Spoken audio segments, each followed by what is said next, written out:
Assalamualaikum warahmatullahi wabarakatuh. Selamat pagi teman-teman semuanya. Hari ini kita akan melanjutkan kembali kuliah interaksi manusia dan komputer.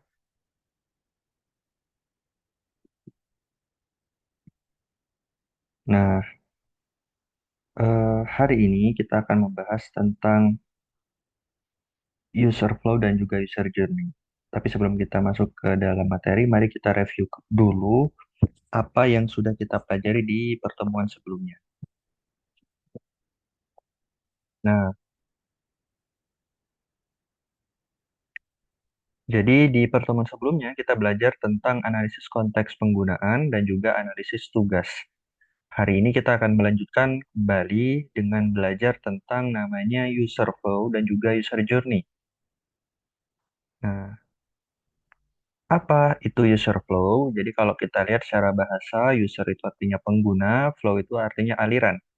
Jadi user flow ini artinya adalah aliran pengguna ketika menggunakan aplikasi yang kita buat. Nah, maksudnya aliran seperti apa?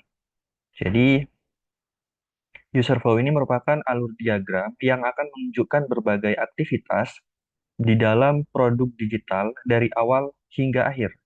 Jadi, user flow ini berupa alur diagram, berbentuk seperti diagram, atau kalau kalian sudah belajar di dalam pemrograman dasar, itu kita sebutnya sebagai flowchart. Nah, jadi user flow ini bercerita tentang dari awal hingga akhir aplikasinya digunakan seperti apa. Nah, dalam membuat user flow, nah kita akan tahu preferensi dari pengguna, sehingga desainernya nanti akan tahu pengalaman pengguna saat beraktivitas di dalam produk.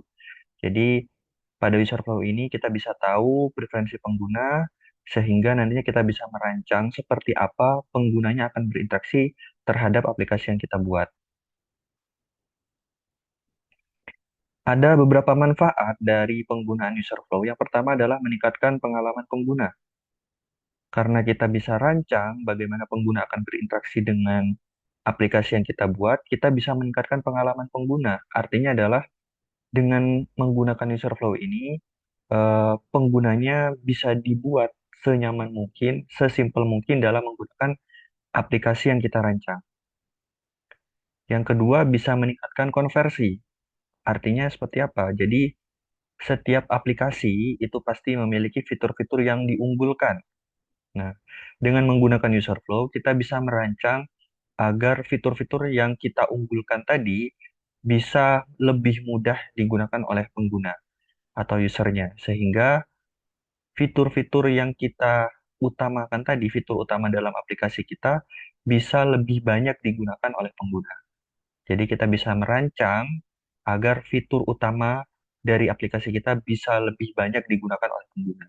Sehingga artinya disebutkan sebagai meningkatkan konversi. Yang ketiga adalah mengembangkan produk digital. Jadi manfaat ketiga dari user flow ini adalah mengembangkan produk digital karena kita bisa merancang bagaimana penggunanya bisa berinteraksi dengan aplikasi kita, kita bisa tahu di bagian mana atau di titik mana akan muncul kesusahan, akan muncul kendala-kendala sehingga kita bisa segera mencari atau segera menangani dengan membuat solusi-solusi untuk menangani permasalahan yang tadi kita sebutkan tadi, yang kita temukan tadi, sehingga kita bisa mengembangkan produk digital kita menjadi lebih baik. Dalam user flow sendiri ada tiga jenis. Yang pertama adalah task flow, yang kedua adalah wire flow, dan yang ketiga adalah user flow itu sendiri. Nah, task flow ini adalah bentuk yang paling sederhana dari user flow, di mana pada task flow cuma satu jenis pekerjaan saja dan digambarkan secara sederhana diagramnya. Jadi, yang dijelaskan dalam task flow ini cukup sederhana. Jadi, cuma alur dari awal sampai akhir secara sederhana, tidak secara mendetail artinya. Nah, contohnya seperti ini. Ini adalah task flow dari bagaimana kita membeli sebuah jaket di aplikasi e-commerce. Jadi, kita awali dengan melihat produknya, memilih ukurannya, klik beli, dan klik checkout, lalu klik order confirmation. Jadi dari awal sampai akhir digambarkan secara sederhana. Yang jenis kedua adalah wire flow, di mana kalau kita lihat sebenarnya tidak terlalu banyak perbedaan dibandingkan dengan task flow. Bedanya adalah pada wire flow ini terdapat prototipe sederhana yang menggambarkan bagaimana ketika nanti pengguna benar-benar berinteraksi dengan aplikasi yang kita rancang. Jadi pada wire flow ini bisa kita bilang sebagai kombinasi antara task flow dengan penambahan prototipe secara sederhana. Jadi di dalamnya sudah ada gambarannya ketika nantinya pengguna akan berinteraksi dengan aplikasi yang kita rancang. Kalau kita lihat di sini sebenarnya jenis tugasnya sama, jadi membeli sebuah jaket pada aplikasi e-commerce, di mana kita pada awalnya memilih ukurannya, lalu memasukkan ke keranjang, lalu klik checkout, pilih produknya, lalu pilih pengiriman, dan pilih pembayaran, lalu klik order. Nah, itu kan sama ya, jadi sebenarnya. Tapi bedanya di sini cuma ada tampilannya saja. Nah, jenis ketiga adalah user flow, di mana user flow ini berbentuk seperti flow chart. Nah, kalau kita lihat sama seperti yang kalian pelajari di pemrograman dasar, dimulai dari titik awal pengguna berinteraksi dengan aplikasi. Jadi penggunanya melihat produknya, memilih ukuran barangnya, bisa memasukkan ke keranjang atau klik beli sekarang. Nah, lalu lanjut ke proses checkout di mana nantinya di sini penggunanya akan dikonfirmasi apakah penggunanya sudah sign in atau belum. Kalau belum, apakah mau register? Kalau misalkan iya, dia sudah register, sign in lagi, dan seterusnya. Hingga ke titik terakhir di mana penggunanya bisa benar-benar membeli barang tadi. Seperti itu, teman-teman. Jadi kalau kita lihat sebenarnya ada keunggulan atau kelebihan masing-masing dari jenis user flow ini. Pada task flow dia digambarkan secara sederhana, jadi kalau misalkan kita mau menjelaskan kepada orang lain, bisa lebih lebih mudah. Pada wire flow sebenarnya juga sama seperti task flow, cuma bedanya di sini ada tampilan prototipenya secara sederhana, sehingga kita bisa melihat, kita bisa mendapatkan gambaran secara nyata bagaimana ketika nantinya aplikasinya benar-benar digunakan oleh pengguna. Dan yang ketiga, user flow ini keunggulannya adalah dia benar-benar menggambarkan secara detail bagaimana ketika nantinya kita berinteraksi dengan aplikasi yang akan kita buat, atau pengguna berinteraksi dengan aplikasi yang kita buat.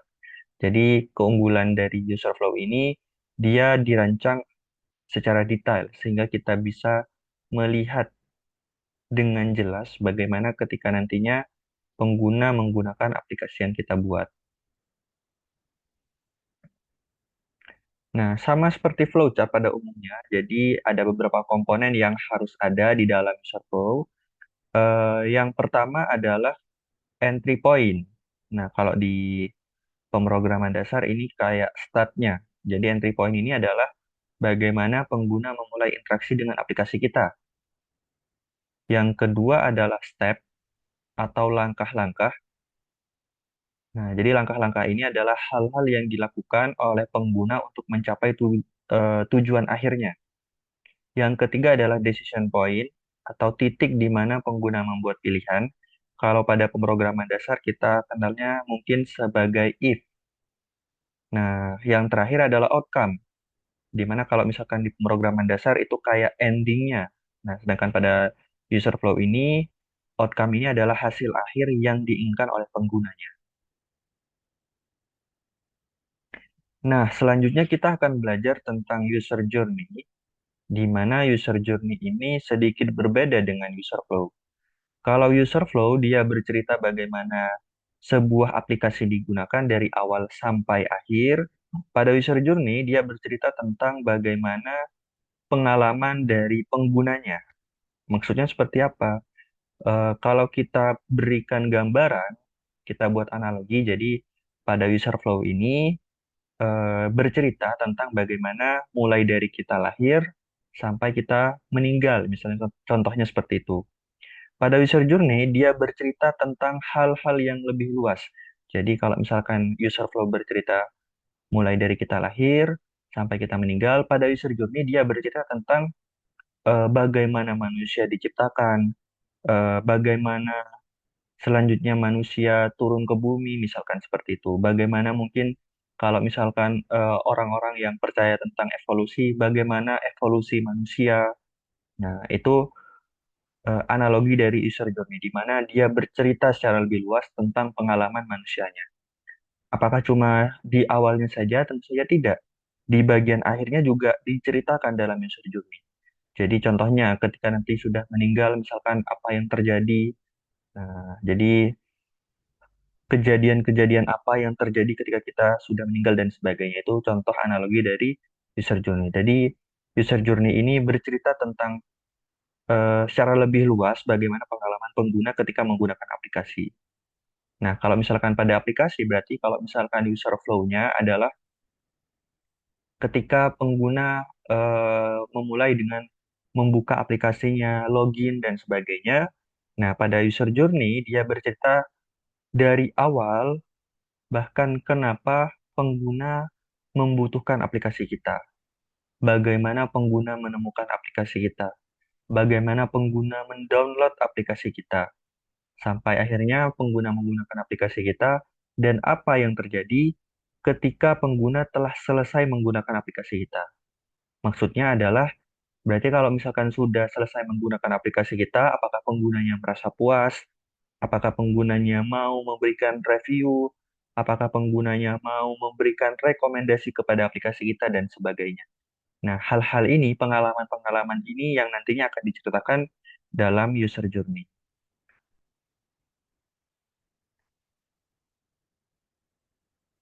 Nah, ini adalah manfaat dari user journey, teman-teman. Jadi, bagi desainer sendiri, sebenarnya mirip-mirip seperti user flow. Jadi, user journey ini bisa digunakan untuk melihat seberapa sulit atau mudah produk bisa digunakan. Dari awal sebelum aplikasinya, bahkan sebelum aplikasinya digunakan atau ditemukan oleh penggunanya, seberapa mudah ditemukan dan sebagainya. Jadi bagi desainer kita bisa melihat seberapa sulit atau mudah produk kita bisa digunakan. Nah, user journey ini juga bisa digunakan untuk merancang proses interaksi dalam suatu produk. Dan ia juga bisa digunakan untuk menilai apakah ternyata eh, interaksi-interaksi yang terjadi di dalamnya bisa menjadi solusi dari permasalahan-permasalahan yang dihadapi oleh pengguna atau usernya. Nah, ada manfaat lain dalam user journey yaitu eh, kita bisa menggunakan user journey ini untuk menjelaskan tentang kelebihan serta kekurangan produk pada bagian non-designer. Nah, jadi contohnya misalkan kita membuat sebuah aplikasi dan kita bekerja sama dengan orang-orang di luar bidang kita. Contohnya misal kita membuat aplikasi untuk bidang keamanan. Tentu saja kita harus berinteraksi ya, atau berkoordinasi dengan orang-orang di luar bidang kita. Contohnya berarti pada bidang keamanan berarti ada Pak Satpam, contohnya seperti itu. Jadi kita harus berkoordinasi dengan Pak Satpam. Kita bisa menggunakan user journey ini untuk menjelaskan kelebihan serta kekurangan produk kita. Nah, harapannya tentu saja lebih mudah karena ini bukan berbicara teknis aplikasinya, tapi berbicara tentang dari sisi penggunanya, pengalaman penggunanya. Nah, user journey ini juga bisa digunakan untuk menunjukkan seberapa mendesak atau tidaknya sebuah fitur di dalam aplikasi kita dari kacamata penggunanya. Nah, kita lihat langsung saja contohnya user journey ini, teman-teman. Jadi user journey ini nantinya akan berbentuk seperti peta. Nah, peta kalau kita lihat ada bagian yang kiri itu kita sebutnya sebagai elemen. Nah, jadi ada 7 elemen dalam user journey. Yang pertama adalah stage, user goal, action, touch point, emotion, dan juga pain point, serta yang terakhir ada improvement. Nah, kita lihat. Nah, yang pertama adalah stage atau tahapan. Jadi, tahapan ini bercerita tentang perjalanan pengguna atau user dari awal sampai akhir. Mulai dari bagaimana user mengeksplorasi, mencari-cari, melakukan interaksi dengan aplikasi kita, contohnya membeli sebuah barang, menyewa sebuah hotel, dan sebagainya, hingga kejadian-kejadian atau tahapan-tahapan pasca layanan. Jadi setelah layanannya selesai. Yang kedua adalah user goal, di mana user goal ini bercerita tentang tujuan dari penggunanya atau hal apa yang ingin dicapai dalam setiap tahapan. Yang ketiga ada action atau tindakan, di mana action ini artinya adalah langkah-langkah yang harus diambil oleh penggunanya untuk mencapai user goal tadi. Yang keempat adalah touch point atau titik interaksi, adalah tempat di mana penggunanya mulai sadar tentang kebutuhannya atau titik di mana penggunanya berinteraksi dengan produk yang berkaitan dengan aplikasi atau hal-hal lain yang dibutuhkan. Yang kelima adalah emotion, di mana emotion ini adalah perasaan dari penggunanya di setiap tahapan. Misalkan pada tahapan eksplorasi dan sebagainya, penggunanya merasa apa? Oh, penggunanya ternyata merasa kebingungan atau frustasi dan sebagainya, atau merasa sedih, kecewa karena pelayanannya kurang baik dan sebagainya. Itu digambarkan dalam elemen emosi. Yang selanjutnya ada pain point atau kendala. Jadi setiap tahapan pasti ada kendalanya, atau mungkin tidak ditemukan kendala. Jadi pada setiap tahapan kalau misalkan ada kendalanya, berarti ada sesuatu yang kurang pas atau kurang sesuai dalam tahapan itu. Sehingga selanjutnya kita akan mencari improvement atau perbaikan untuk mengatasi permasalahan-permasalahan pada setiap tahapan. Nah, kita lihat contoh dari user journey map.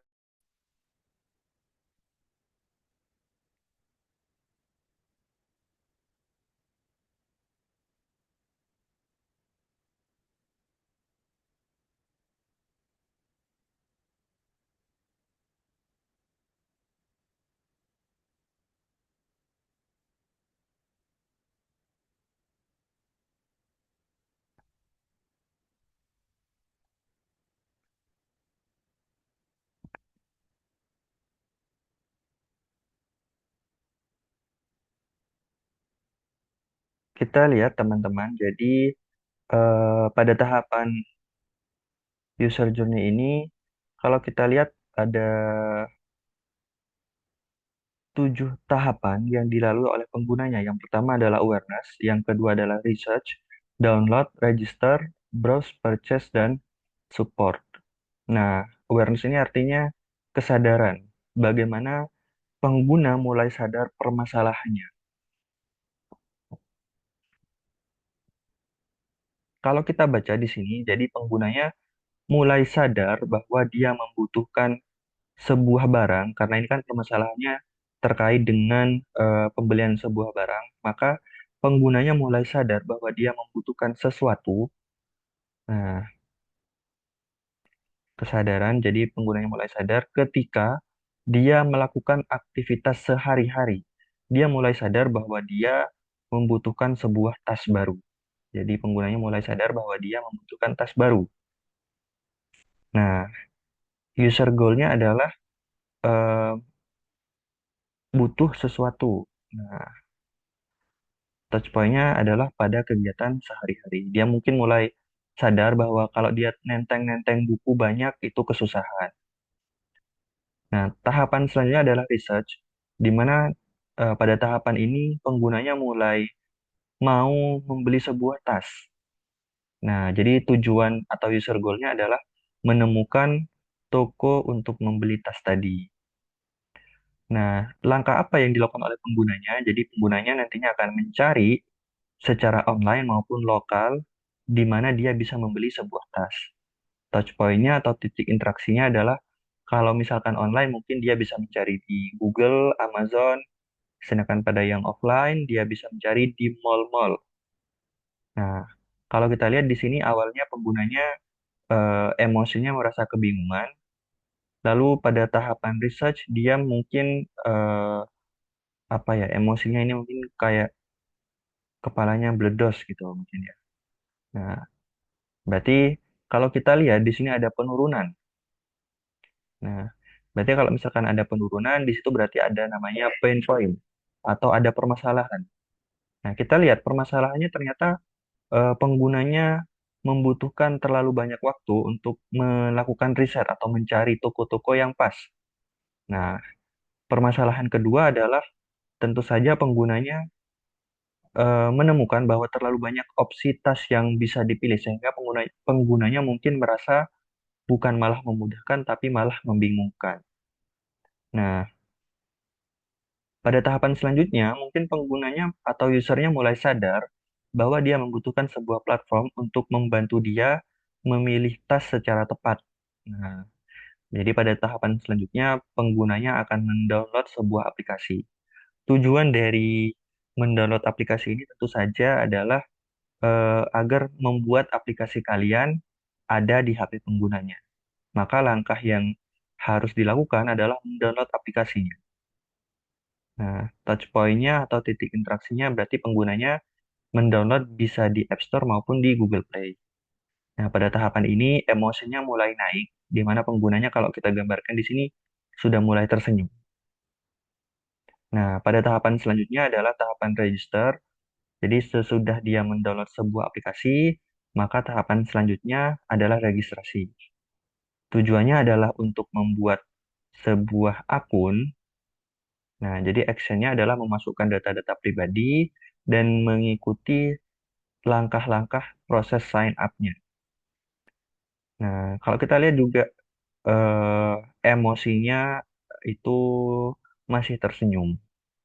Nah, kalau kita lihat berarti bisa kita anggap proses registrasinya itu mudah. Setelah penggunanya melakukan registrasi, tahapan selanjutnya adalah menemukan produk yang dia inginkan.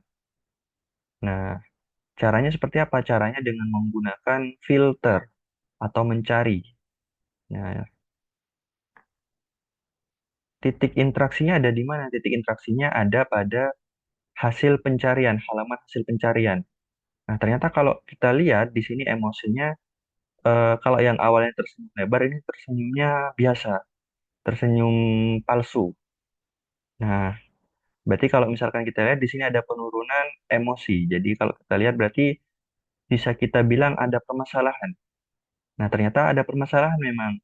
Ternyata permasalahannya adalah tidak ada filter untuk mencari tas berdasarkan ukuran dari tasnya. Nah, berarti bisa kita berikan sebuah solusi dengan menambahkan sebuah filter. Lalu pada tahapan selanjutnya adalah penggunanya membeli. Nah, tujuannya tentu saja adalah untuk membeli barang-barang yang sudah dipilih tadi. Caranya seperti apa? Caranya dengan memasukkan detail pengiriman serta memasukkan eh, pilihan pembayaran yang dimau oleh penggunanya. Nah, kalau kita lihat di sini sudah emosinya adalah excited, sangat-sangat senang karena mungkin bisa kita bilang dia sudah menemukan eh, atau dia bisa mengatasi permasalahan yang ada karena dia kan butuh tas. Makanya pada tahapan ini penggunanya bisa merasa senang karena permasalahannya sudah teratasi dengan membeli tas baru tadi di aplikasi yang kita buat. Nah, pada tahapan setelah membeli tentu saja masih ada tahapan-tahapan yang terjadi pasca layanan. Contohnya, di sini disebutkan ada tahapan support, di mana pada tahapan ini mungkin saja ketika penggunanya sudah membeli sebuah barang baru atau tas baru tadi, penggunanya merasa kesusahan. Mungkin terjadi permasalahan di situ, mungkin pengirimannya terlambat, mungkin ketika kita cek tidak merespon dan sebagainya. Maka di sini penggunanya memutuskan untuk mengakses atau meminta bantuan ke customer service. Jadi tujuan pada tahapan ini adalah eh, aplikasinya bisa membantu penggunanya untuk menjawab pertanyaan-pertanyaan yang membuat penggunanya kebingungan pasca layanan. Nah, caranya seperti apa? Cara yang harus dilakukan oleh penggunanya adalah menghubungi customer service atau di sini ditulisnya sebagai support agent. Nah, titik interaksinya di mana? Titik interaksinya ada pada fitur live chat. Nah, ternyata kalau kita lihat emosinya mulai turun lagi, turun sangat jauh. Nah, kalau kita lihat di sini emosinya merengut atau cemberut. Nah, ternyata teman-teman berarti ada permasalahan di sini. Nah, permasalahannya ternyata ada pada customer service-nya tadi tidak bisa dicat setelah jam 5 sore. Artinya mungkin customer service-nya sudah pulang. Dan dia kesusahan untuk menemukan email yang bisa membantu dia untuk menghubungi customer service-nya. Nah, kalau kita lihat berarti kita perlu mencari solusi untuk mengatasi hal ini. Nah, berarti kita misalkan membuat solusi dengan membuat balasan pesan secara otomatis, misalkan pesan Anda sudah kami terima, tapi akan mohon maaf, customer service kami belum bisa melayani Anda dan kami akan segera membalas secepat mungkin di keesokan hari. Contohnya seperti itu. Jadi itu contoh dari solusi yang ditawarkan ketika tidak ada customer service yang bisa membalas kita. Nah, ini teman-teman adalah proses yang terjadi mulai dari bahkan eh, aplikasinya belum digunakan oleh pengguna sampai hal-hal yang terjadi ketika penggunanya sudah selesai menggunakan fitur utama dari aplikasi kita atau tujuan utama dari aplikasi kita. Tugasnya sudah selesai, tapi di sini tetap diceritakan apa yang terjadi setelah tugas utamanya selesai. Contohnya adalah penggunanya menghubungi customer service. Hal-hal inilah yang diceritakan pada user journey. Jadi bercerita tentang pengalaman pengguna mulai bahkan dari awal penggunanya merasakan atau menyadari bahwa dia membutuhkan sebuah solusi untuk mengatasi permasalahan yang dia hadapi. Sampai hal-hal yang terjadi ketika pasca layanan atau layanannya telah berakhir. Nah, jadi kalau kita lihat secara sederhana, sebenarnya ada perbedaan antara user flow dan user journey di mana dalam fokusnya user flow ini lebih berbicara kepada tugas spesifik. Nah, tugas spesifik atau langkah-langkah spesifik yang yang terjadi ketika aplikasinya dibuka sampai aplikasinya selesai memberikan pelayanan kepada penggunanya. Sedangkan pada user journey dia lebih ke dalam cerita atau pengalaman penggunanya secara menyeluruh atau lebih luas, bukan cuma ketika menggunakan aplikasi tadi. Pada user flow tujuannya tentu saja adalah untuk menyederhanakan proses jalannya aplikasi. Jadi membuat sebuah flowchart atau diagram yang efisien. Jadi bisa menyederhanakan prosesnya. Sedangkan pada user journey dia bertujuan untuk memahami emosi dan kebutuhan dari penggunanya. Outputnya adalah pada user flow berupa langkah-langkah teknis. Nah, jadi maksudnya cara-cara yang harus dilakukan dari awal sampai akhir. Sedangkan pada user journey dia lebih bercerita tentang emosi dan juga konteks penggunanya selama dia berinteraksi dengan aplikasi yang kita buat. Kalau kita representasikan secara visual, user flow ini bisa kita tuliskan sebagai bentuk diagram atau flowchart. Sedangkan pada user journey dia lebih ke dalam peta perjalanan eh, dengan tambahan detail emosi atau eh, s- apa yang dirasakan oleh penggunanya ketika pada tahapan-tahapan tertentu. Nah,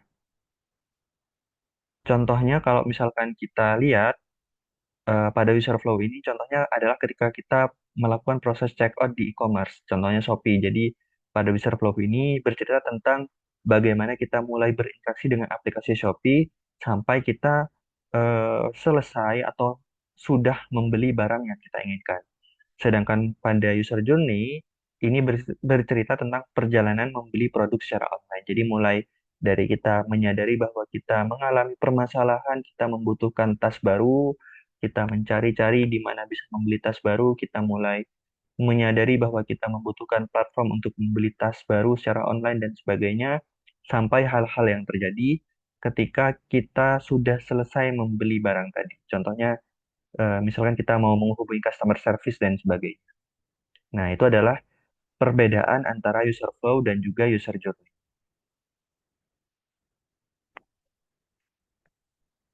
Nah, semoga teman-teman paham penjelasan tentang user flow dan juga user journey ini. Nah, kalau ditanya sebenarnya yang perlu dilakukan yang mana, tentu saja yang perlu dilakukan adalah keduanya, teman-teman. Jadi, karena dalam merancang sebuah aplikasi sebenarnya semakin detail itu berarti semakin bagus. Jadi, yang harus dilakukan sebenarnya adalah keduanya. Nah, jadi kalau teman-teman berminat bekerja pada bidang ini, harus mulai mendalami tentang kedua materi ini. Seperti itu. Oke, teman-teman, selesai sudah materi ini saya sampaikan. Jadi kalau misalkan masih ada yang dibingungkan, boleh silakan langsung tanya saja ke saya secara langsung. Nah, mari sebelum kita akhiri pertemuan pada hari ini, kita tutup dengan membaca doa eh, agar apa yang kita diskusikan hari ini bisa bermanfaat. Mari kita berdoa menurut agama dan kepercayaan masing-masing. Berdoa dimulai.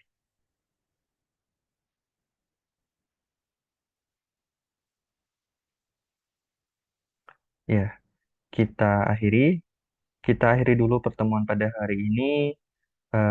Kita ketemu lagi minggu depan di jam dan waktu yang sama seperti biasanya dan juga di kelas secara offline. Ya, saya akhiri dulu teman-teman. Terima kasih. Assalamualaikum warahmatullahi wabarakatuh.